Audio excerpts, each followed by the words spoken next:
let's go to something. We'll stay on the Olympics, but we'll go to something a little more light-hearted. That the athletes have been complaining about the cardboard beds that they've been given in the Olympic Village. Now, these were first introduced at the Tokyo Olympics. And at the time, some claimed that they were quote-unquote anti-sex beds because they'd collapse under the passion of some hanky-panky. But the organisers obviously aren't counting on that because they've supplied 200,000 condoms with the Olympic mascot on them in the athletes' village. Good grief. But they say that these beds are designed to be recyclable and environmentally friendly. Oh, good. Joe, that's what I want. I'm going to the Olympics, right? Yeah. And I need to perform to the best of my abilities in whatever my sport is, and they give me a cardboard bed. It's just amazing, right? It's just amazing. So, Airwave, the company that makes these things, is bragging about this and saying, unlike other mattresses, ours don't have foam or springs. It's like, yeah, because that's what makes a mattress. Yeah. It's like me saying, you know, unlike other mattresses, mine's a bicycle. Yeah. Like, there's no point to it. That's what makes them good to sleep on. And again, I just do not understand why people cannot say. It seems like the higher you go up the sort of, you know, the ladder of global elites, the worse people are at doing just the most basic stuff. How hard is it to just give someone a bed? I'll give you the magic word that explains it all.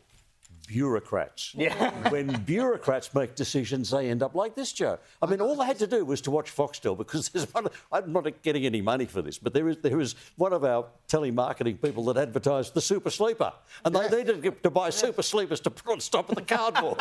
You know what? All they had to do was go out on the streets, talk to some homeless people. I'm sure they can vouch how uncomfortable cardboard is to sleep on, but that's how ridiculous this is. But this is what always happens with the climate cult. Everybody suffers under the hands of the climate cult. Like, for goodness sake, if they didn't spend $1.5 billion on debauchery in this disgusting display of an opening ceremony, maybe they could afford to buy beds for the athletes competing in the game. And the irony, Caleb, is that Cal's right. All these athletes are now posting about going out and buying mattress toppers. And how much plastic do you think they've had to come wrapped That's in? the irony so of it all. ultimately, I think they've probably offset all the carbon offsets that they've I'd hate to see how the basketballers feel. Some of those beds look quite small. Dangling right off. Basketball team. Dangling right off the edge. I mean, surely they don't need cardboard beds to put the athletes off having sex. Like, wouldn't the opening ceremony already have done that? That's all right. I saw the blue guy. I'm done. Here you go. Hand your condoms back. for life. 200,000 of them. It's an extraordinary number, but I don't know. I guess they've got some pent-up stuff that they need to get out there. I never want to hear the words pent-up stuff in that context again. But the version I heard was like 300,000. So maybe they're actually cutting back.